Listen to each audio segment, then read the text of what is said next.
गेले जेजुरा निळा घोडा अगडतून नगारा सोन्याची जेजुरी देव गेले जेजुरा निळा घोडा पावमे तोडा कमरी कर पटा मिहिर मस्तकी तुरा खोबऱ्याचा कुटका भंडाऱ्याचा भडका बोल अहंकारा सदानंदाचा येळको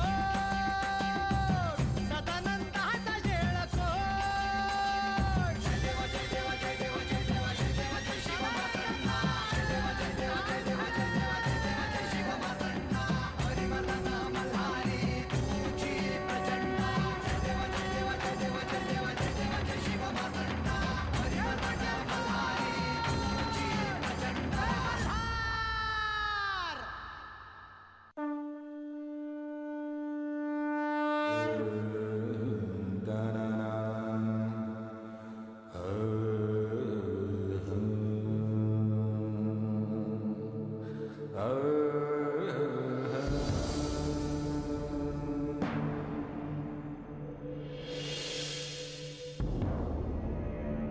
देवी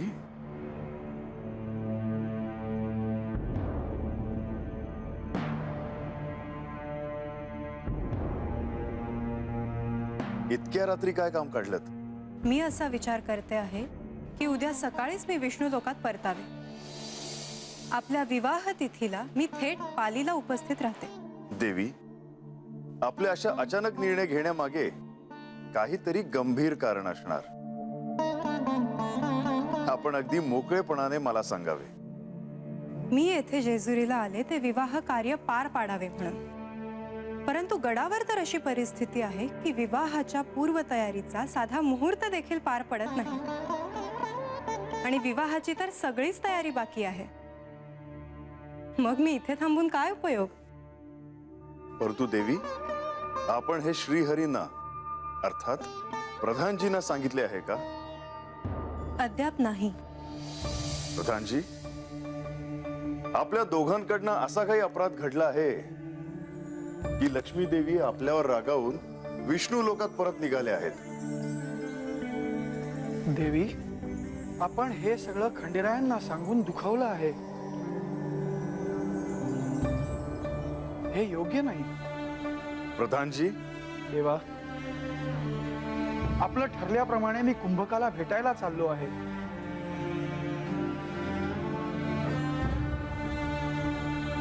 माझे नीतिनियम मला हे सांगतात की कुंभकला एक संधी द्यायला हवी. परंतु मल्लाप्रमाणेच त्यानेही आपला प्रस्ताव धुडकावून लावला तर त्याला कडक शासन होईल.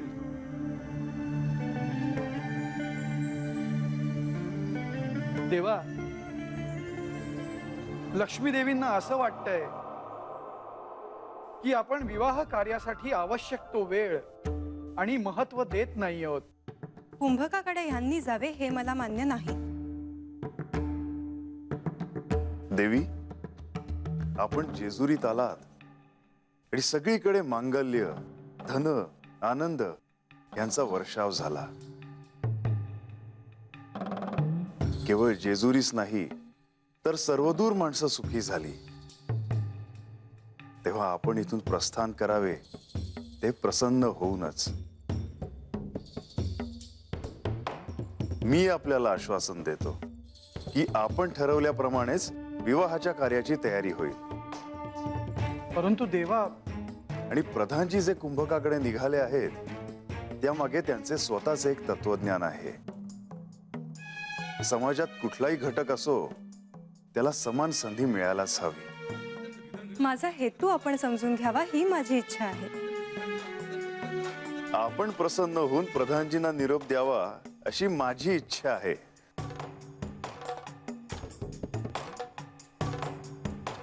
चला व. शिव शिव शिव मल्हार सदा शिव शिव शिव शिव मल्हार सदा. अरे ज्या उलूकच्या अंगा खांद्यावर मी लहानपणी खेळलो, लहानाचा मोठा झाला, तो उलूकही माझ्या सहाय्याला नाही. एक कटू सत्य देखील मी पचवलं. ज्या दैत्य कुळासाठी मी माझं सर्वस्व दिलं, त्या दैत्य कुळातल्या कुणालाही समजावण्यासाठी मला जीवाचा आटापिटा का करावा लागतोय तेच कळत नाही. क्रोध मनात असून काहीही साध्य होणार नाही. त्यासाठी तुला माझी साथ द्यावी लागेल. मी जे सांगतो ते त्यांच्यापर्यंत पोहोचतच नाही की मी काय म्हणतोय तेच त्यांना कळत नाही. उत्तराधिकारी कुंभक, तुला आदेश करतो की तू पुन्हा युद्धाला तयार हो. तुझ्या राजाची, माझ्या बापाची तुला शपथ, तुला यावंच लागेल.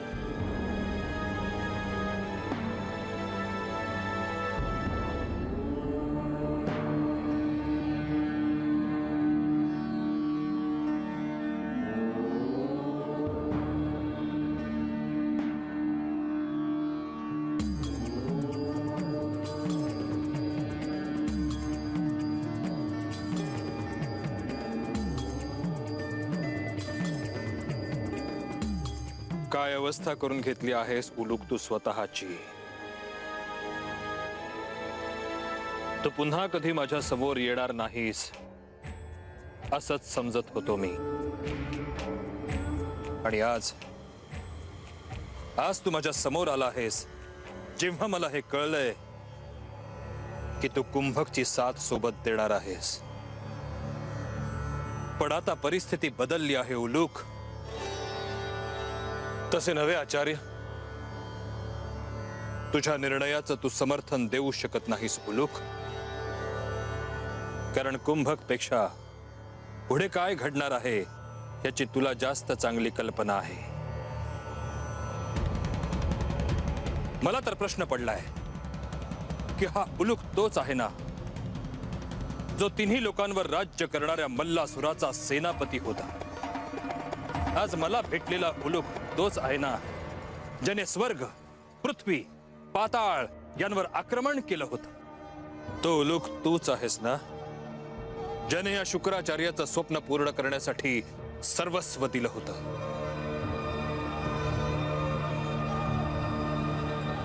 मल्लासुरच नव्हे तर सगळ्या दैत्यांचा किती विश्वास होता तुझ्यावर. हातात शस्त्र घेऊन तू उभा राहिलास की साऱ्या दैत्यांना तुझा किती आधार वाटायचा. आणि आता त्या मूर्ख कुंभकला सोबत करायला तयार झालास तू, ज्याला स्वतःच्या अहंकाराशिवाय दुसरं काही सुचत नाही. बोल उलूक बोल. आपण मला क्षमा करावी आचार्य. तुला क्षमा करण्याचा प्रश्नच येत नाही उलूक. कारण जोपर्यंत कुंभक एकटा होता तोपर्यंत सगळं ठीक होतं. पण आता तुला बरोबर घेऊन तो जे खेळ खेळेल त्यात सगळेच भरडले जाणार आहेत. कारण मला माहित आहे तुझ्या भात्यात अनेक बाण आहेत. पण एक गोष्ट तुला माहित नाही उलूक. महादेवांचे प्रतिरूप असलेल्या श्री मार्तंड भैरवांचा विवाह पौष पौर्णिमेला होणार आहे. कुंभकने तुला याच वेळेला शोधणं हा निव्वळ योगायोग असूच शकत नाही. उलूक, मुख्य म्हणजे त्यांचा विवाह कुणाशी होणार आहे हेच तुला माहित नाही. विवाह कोणाशी होणार आहे आचार्य? ते मी तुला सांगणार नाही. प्रत्यक्ष आदिशक्ती पार्वतीचे रूप आहेत म्हाळसा देवी. तुम्ही काही करायला जाल आणि स्वतःला जाळून घ्याल.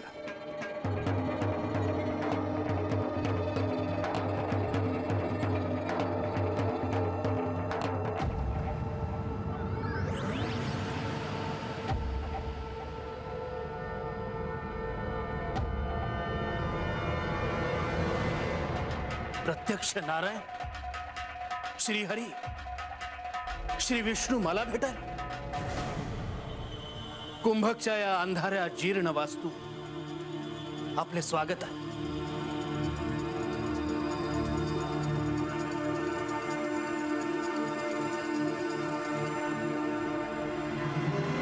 कुंभक, तू माझ्या पायावर डोकं ठेवलंस. मी तुला काय आशीर्वाद देऊ? क्षमा असावी, पण मी आपल्याकडे आशीर्वाद मागणार नाही, कारण तुम्ही मला तो देऊ शकत नाही. असो, आपण हे आसन ग्रहण करावे ही नम्र विनंती. त्याची काही आवश्यकता नाही. मी इथे जास्त वेळ नाही थांबणार. माझ्या पित्याने, मल्लासुराने आपले मल्लापुरात भव्य स्वागत केलेले ते क्षण मला आजही आठवतं. काय भव्य सोहळा होता तो. आपल्या स्वागतासाठी सुगंधी फुलांच्या पायघड्या घातल्या होत्या. पंचपक्वान्नांच्या जेवणावळी, सुगंधी द्रव्याचं शिंपण, दिव्यांची आरास, काय काय आठव.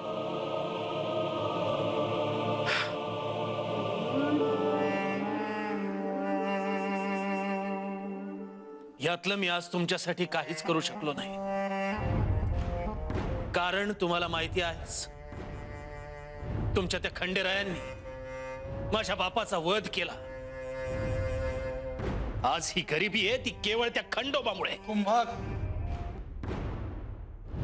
श्री खंडेरायांचं नाव आदराने घे, अन्यथा तुझ्या मुखातून मला हवे ते शब्द मी इथल्या इथे वदवून घेऊ शकतो. मी हे विसरलोच की तुम्ही प्रधानजी आहात. कुंभक, इथे येण्यापूर्वी मला तुझे वडील भेटले होते. काय म्हणाले ते? कसे आहे? त्यांना काळजी वाटते तुझी. तू दैत्य कुळाचा उद्धार करावा असं त्यांना वाटतंय.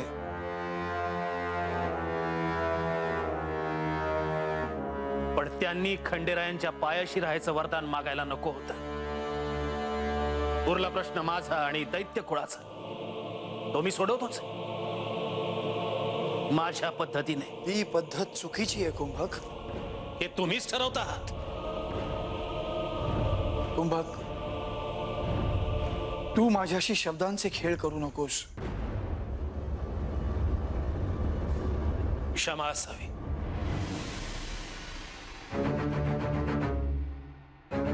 कुंभक, तुझ्यात दैत्यांचं नेतृत्व करण्याची क्षमता आहे. तुझ्या कुटुंबाला आणि दैत्यांना घेऊन तू पाताळ लोकात जावस आणि तिथे आपलं राज्य स्थापन करावंस.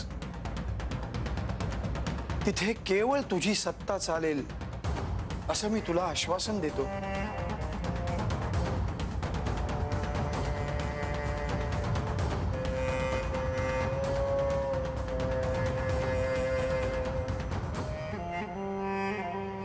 आज इतिहासाची पुनरावृत्ती झाली.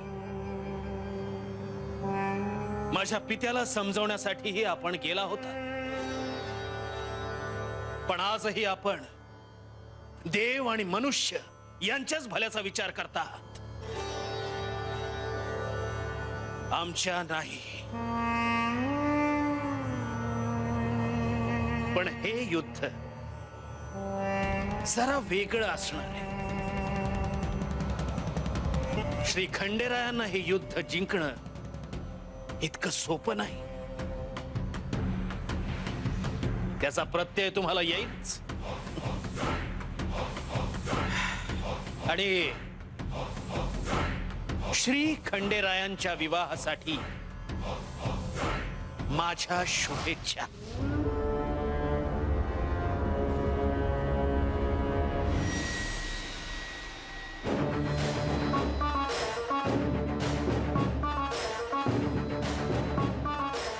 मी निघतो कुंभक. ही आपली शेवटची भेट.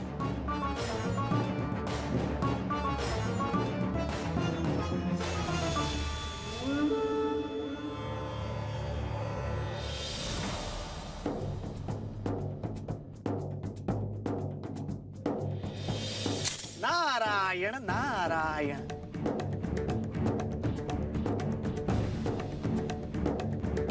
मुनिवर, आज बऱ्याच कालावधीनंतर दर्शन दिलं आपण. खरं तर आपणाला भेटायला मी आधीच येणार होतो, कुंभकाला समज द्यायला आपण प्रत्यक्ष जाऊ नये असं मलाही वाटत होतं. परंतु श्री खंडेराय, ब्रह्मदेव आणि महालक्ष्मी देवी यांनी सांगूनही आपण त्या मूर्खाला समज द्यायला गेलो. यामागे नक्कीच आपले काहीतरी प्रयोजन असले पाहिजे असे मला वाटले. एकीकडे मनातून असेही वाटत होते की श्री खंडेरायांचा आणि म्हाळसा देवींचा विवाह समीप आलेला असताना आपण समजावले तर कुंभक युद्ध न करण्यास नक्की तयार होईल. पण दुर्दैवाने तसे घडले नाही. देवा, आपण मला क्षमा करावी, पण सर्वांनी आपल्याला कुंभकाकडे जाऊ नये असे सांगूनही आपण त्याच्याकडे जाण्यामागे नेमके प्रयोजन काय होते हे आपण मला सांगू शकाल का? मुनिवर, या सृष्टीने कोणत्याही प्रकारचा भेद ठेवला नाही. जिथे दिवस आहे तिथे रात्र आहे, जिथे अंधार आहे तिथे प्रकाश आहे, आणि जिथे देव आहे तिथे दैत्यही आहेत. असुरांना आपली बाजू मांडण्याची संधी मिळाली नाही असा इतिहास कोणी लिहू नये. कुंभकाचा अहंकारच त्याच्या विनाशाचं कारण ठरणार आहे. कुंभकाचा विनाश होताना कोणालाही असं वाटू नये की त्याला सुधारण्याची संधी मिळाली नाही. देवा, आपण खऱ्या अर्थाने सृष्टीचे पालन करते आहात. या सृष्टीतल्या प्रत्येकाच्या मनातला भाव आपण जाणता. सर्वांचा विरोध पत्करूनही आपण त्याला भेटायला गेला. प्रभू, आपण मागे म्हणालात तसेच आहे. श्री खंडेरायांच्या आणि म्हाळसा देवींच्या विवाहात हे एक विघ्नच आहे. ह्यावेळी आपण बाणाईला कोणत्याही प्रकारचे व्रत अथवा यंत्रविधी देणार नाही अशी अपेक्षा आहे.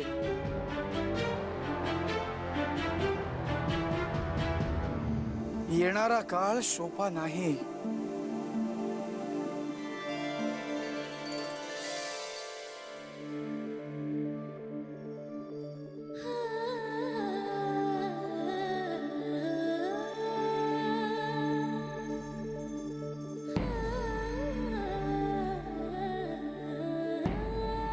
म्हाळसा, बाबा, आपण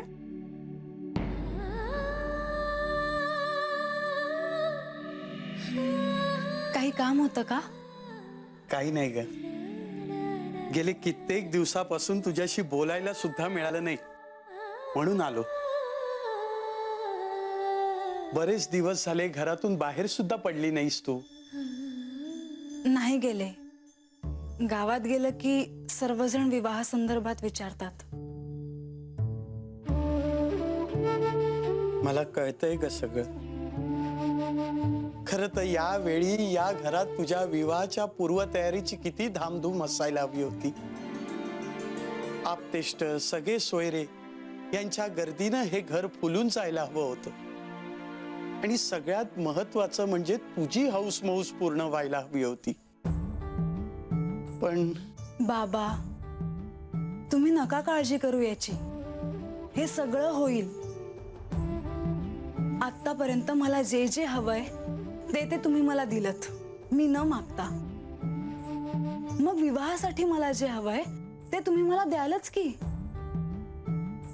माधव शास्त्रींनी आपल्याला सांगितलंय ना की हा काळ फार अशुभ आहे. त्यामुळे विवाहाची पूर्वतयारी किंवा पूजा अर्चा करू नये. पण मला तुझ्यासाठी खूप काही करायचंय. बाबा, विवाहासाठी जे जे हवंय ते तुम्ही एका दिवसात उभं कराल हे माहितीये मला. पण विवाह निवासेत नाही, पालित आहे. वेगळं ठिकाण आहे, अनोळखी ठिकाण आहे. काळजी वाटते. तू नको काळजी करूस. अगं, व्यापाराच्या निमित्ताने माझा खूप छान संपर्क आहे. होईल सर्व काही व्यवस्थित. विवाहाच्या पूर्वतयारीला उशीर होईल इतकंच ना. मला काय वाटतंय याची काळजी तुम्ही करू नका बाबा. म्हाळसा, अगं, खंडेरायांशी विवाह ठरल्यापासून किती बदललीस तू. आमची म्हाळसा अचानक मोठी झाल्यासारखी वाटायला लागली. पूर्वीची म्हाळसा किती हट्ट करायची, रागवायची, किती आग्रही असायची आमची म्हाळसा. आता फार दिवस आमच्या सोबत नाहीयेस तू या घरात. बोलता बोलता पौष पौर्णिमा येईल आणि आम्हा सगळ्यांना सोडून तू या घरातून निघून जाशील. बाबा, मला खूप आठवण येईल तुमची. मी कशी राहू तुमच्याशिवाय? अगं खंडेराय तुझी इतकी काळजी घेतील ना की आम्हा सर्वांची आठवण सुद्धा होऊ देणार नाहीत ते.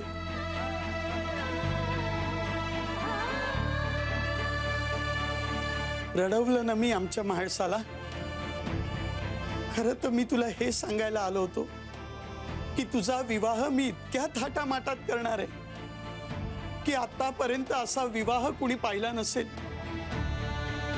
तुझी सगळी हौस मौज मी पूर्ण करणार आहे.